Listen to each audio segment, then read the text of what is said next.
Hey guys, have you been wondering what's going on in the Huntsville real estate market? Well, we're about to dive into the numbers and tell the story. Hey guys, my name is Brandon Taylor with Capstone Realty. I'm a recovering engineer, and one of the long-term side effects is that I cannot stop looking at the numbers. So every month I make this video where I dive into the metrics and measures to try to see what's changing in the Huntsville real estate market. So we're about to dive in, but first, here's the bottom line up front. We are in a supply-constrained seller's market, very strong one. Increasingly strong, actually. Cyclically, this time of year is a slower time of year for listings, and as a consequence, we do not have as many transactions happening. But it does seem like there are signs that we are picking up listing inventory, and how fast that picks up is going to depend how big of a year we have. At the end of this video, I do have some tips for buyers, sellers, and investors, so stick around and watch those. And if you will like it, share it, subscribe, whatever is appropriate for the platform that you're watching on, it would do me a huge favor. Thank you so much. Also, while you're at it, I post on Instagram pretty frequently as well as Facebook, so give me a follow on those platforms if you want to engage about Huntsville real estate. All right, now we're going to dive into the numbers. I'm going to do a little screen share, and so let's do it.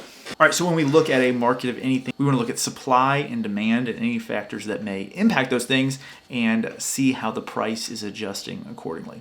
So that's what we're going to do. We're going to dive in and look at supply, demand, and then I'll show you some conclusions at the end. All right, so first up is our supply of homes.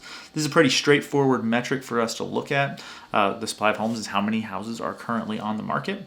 As of the end of I'll get down here eventually. January 2021, in Madison County, we are looking at 559 active listings. If you look at the chart, you see that that is steadily moving down and to the right over the past 3 years or so. That's down 21% from last month and almost 45% from last year. It's a big decrease in the number of homes listed. This is normally the lowest point in most years. You see a dip in January very frequently, so it's not really uncommon.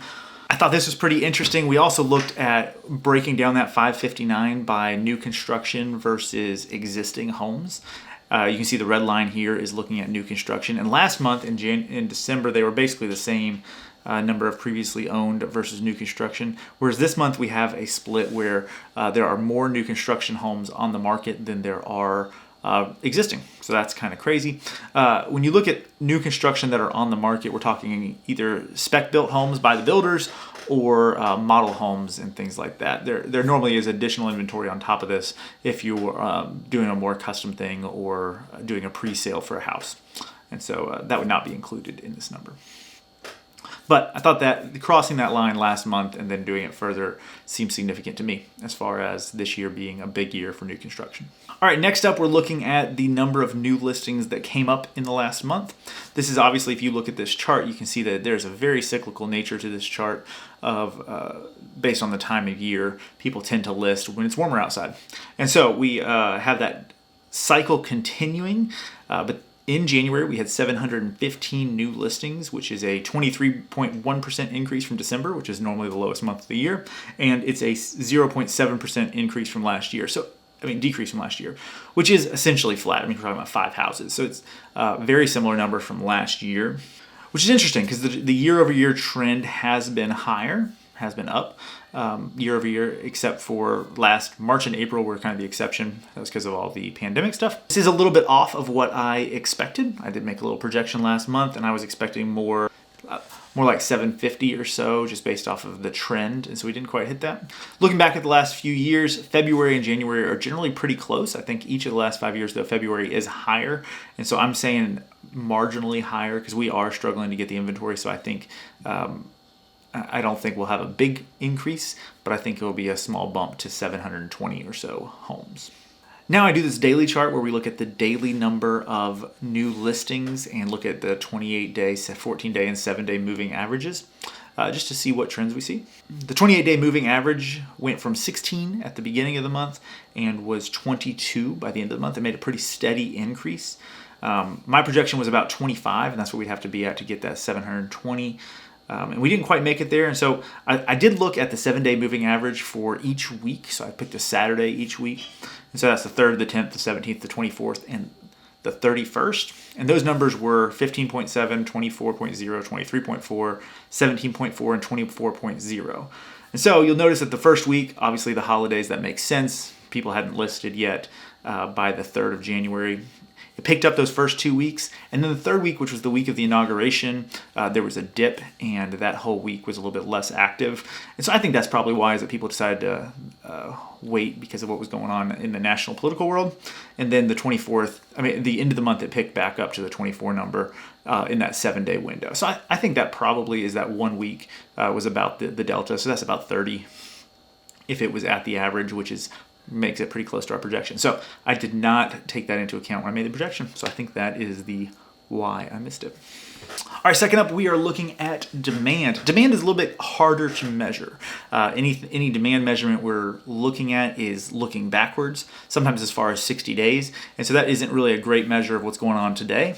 And there isn't a great measure of what's going on today. So we have to take what we have and use it as a tool and see what we can learn. So first up, we are looking at the number of closed sales in Madison County over the past several years.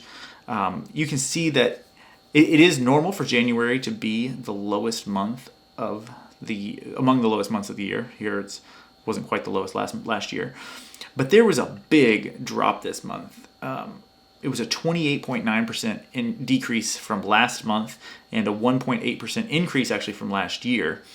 But that was still a big adjustment. It's bigger than any other one that we had in the data set. And so it's something to look at. You expect December to be low. There were lower pendings last month. And so and those things close in January. But we're going to watch and see if that's a sign of things slowing down or not. I think that is more of a symptom of December having a big spike in closed sales and then January kind of returning to normal than it is saying that we're really having a slowdown in demand. If you look at a sum of the past 3, 6, 9, 12 months, anything like that, it does look like we are having steady demand as far as closed sales. So I think, and we are up. We're not as up as high as we have been, but I think we are still up. So I think we're probably in good shape as far as healthy demand, but it's something worth watching because that is a big month-over-month change. All right, next up is pending sales. We're taking a look at how many houses were put under contract. There's a couple weaknesses we should talk about with this metric. When something's put under contract, does not mean that it actually sells. Something like 1 out of 6 or 1 out of 7, depending on whose number you believe, fall out of escrow. And so these don't all close, but a lot of them do. And there's also some houses that never go under contract. So a house, or never show up under contract in the MLS. So if a house is pre-sold, it will basically show up as a listing the same day that it's sold. And so those would never show up on this data, but they would show up on the closed data. And they can be a sizable portion. I don't have a statistic exactly how big, but they're a section of the market. Pending sales also have a distinct seasonality to them, similar to listings. They match up with the listings very nicely. And so we definitely see that dip every year in December, and then we see a spike in January. And this year is no different. We saw a dip last month of 565 in December, and now we have a big increase up to 734. I think this number is interesting because there are more pendings than there were new listings next month, which obviously is not sustainable because that means we're selling more than new inventory we get. So we would eventually run out. And so that's something to keep an eye on, and I find it interesting. But it is a 29% increase from last month and a 6% increase from last year in this metric for demand. Looking out for next month, my projection is about 735. I'm projecting a flat increase, and that is based mainly on supply. We see that supply number. If we only have 720 new homes listed, I wouldn't expect it to be more than 735 put under contract. All right, next we also do the daily metrics for the pendings, and a similar trajectory, and there is a slightly different number. It's a little bit lower, which I find interesting. Since we sold more, how can it be lower? Weekly trends did vary a little bit, so even though those listings definitely decreased the third week of the year, you didn't see that in the pendings, so there's a little bit of a lag there, and I think that probably the buyers still showed up even though the listings weren't there quite as quick. So I thought that was interesting. But the 28-day moving average did move up throughout the month from 15 to about 20, and we expect that to continue. Another big impact on demand are mortgage rates. Mortgage rates hit an all-time low right at the beginning of the month, that very first survey this year.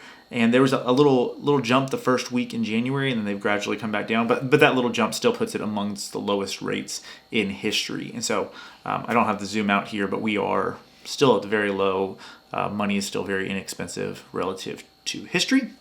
And we're still looking at below 3% average rates for 30-year fixed, which is pretty crazy. So the consequence is that even with the increase in prices that we've seen, with the rates down almost 1% in the last year, the buying power for the average buyer is still very good. Another thing we look at for demand is how long listings are lasting on the market. We have been holding steady at 3 days throughout most of the summer, and there was a slight increase in November up to 4 days. In December up to 4 days, and we've stayed at 4 days. I think we'll probably go back down to 3 as the spring kind of buying season ramps up, but it is hard to see it going much lower than that we would see half the houses sell in less than a weekend. That seems a little hard to predict that that'll happen. Finally, we start to combine these supply and demand metrics to kind of look at how they're balancing out. The first one of those is called month supply, or absorption rate, for the inventory that we have. And we are sitting at 0.8 months of inventory. So that means that last month's sales would only last about, 4 weeks? Not even a full month if we didn't have any new listings. So that is very tight inventory. In our buyer's market, when we have maybe in the 5 to 6 months of inventory, and so we would need more than 6 times how much inventory we have now to even be in a balanced market, and even more than that to really be in a strong buyer's market.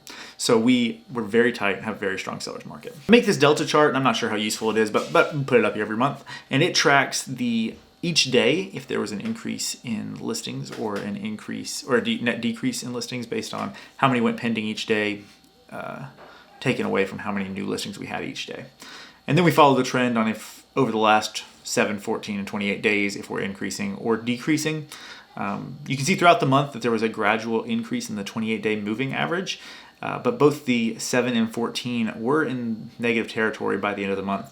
And so yeah, that indicates that demand the buyers are winning a little bit over the sellers as far as moving that demand curve. All right, finally, we're looking at the price trend. I added a couple of data points onto this line. We still have the overall price trend in green on this chart, and so we'll talk about that. But then I also split it up by new construction and previously owned.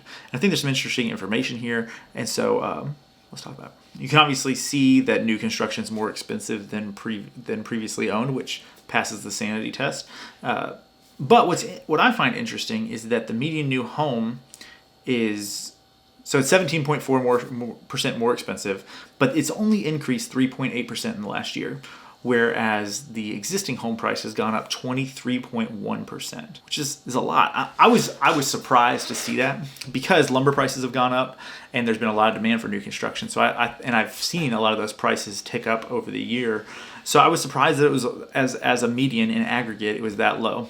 My idea in my head is that people may be passing on some of the amenities and upgrades that they were buying a year ago. So that's one thought, but I don't really have data to support that. I think this also talks about how many people are moving to Huntsville, because a lot of people don't have the luxury of waiting 9 months to buy a new home, and so that demand has increased. And we were looking relatively, the supply of existing homes has decreased faster than the supply of new construction homes. So that does make sense on why that price is being squeezed a little bit. I will watch this. I think this is an interesting thing to watch. So do you have any comments about why maybe you think the new construction price hasn't increased, but the existing home price has? Overall, though, we are looking at a 15.5% increase in the price of a home in Madison County over the last 12 months, the median price. So the bottom line, kind of the so what of this data, I'll start off for buyers. It's a similar story as what we've been saying the last couple of months, is that it is still a time for you to be patient and aggressive.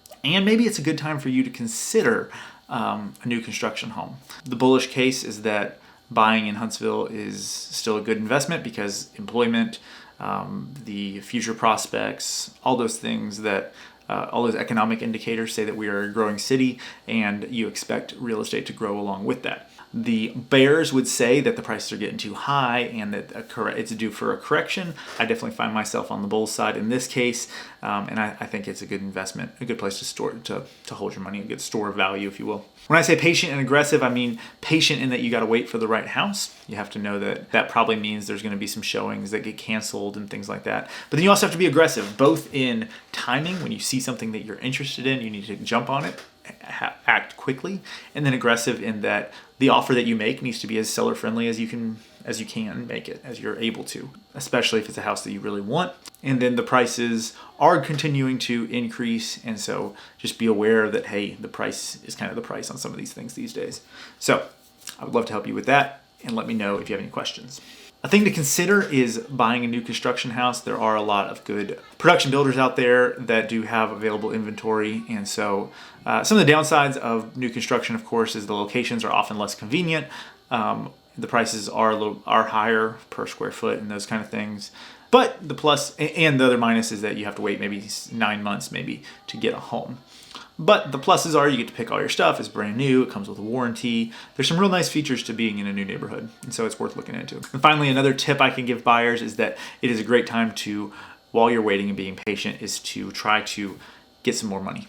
More cash in your hands, save money, cut some of those expenses, that kind of thing, or earn money with little side jobs, whatever you can do. Because having cash to offer a bit larger down payment, or if there are any problems, maybe take on some of those minor repairs yourself once you own the house, so you don't even have to ask for it. Those things really do help make the process go more smoothly in a market where the seller really does have a pretty distinct advantage. For sellers, you have an advantage. This is a great time to sell a house. It is a time to be aggressive in your pricing and earn top dollar for it. It is still worth investing in your property a little bit. Fixing up those things. Paint and floors still do matter. Even in a competitive market, it gets a return on your investment. And when buyers see move-in ready homes, they really do pay more for it. So it's worth it. It's a great time to list your house though. Investors, like I said, inventory is getting tight and deals are getting harder to come by, but they can still be had, especially if you believe in the long-term prospects of Huntsville. Then maybe you're just betting on the city and the appreciation. And so it does seem like the things requiring a little more work are a little bit easier to find. A little bit, not a lot easier. Just because things that are really turnkey ready, they have a lot of attraction for investors all over the country. And so those things are moving very quickly. All right, so what do you think about the market? Any other questions that I'm failing to answer that I can help you with? Let me know. Thanks, guys. Bye.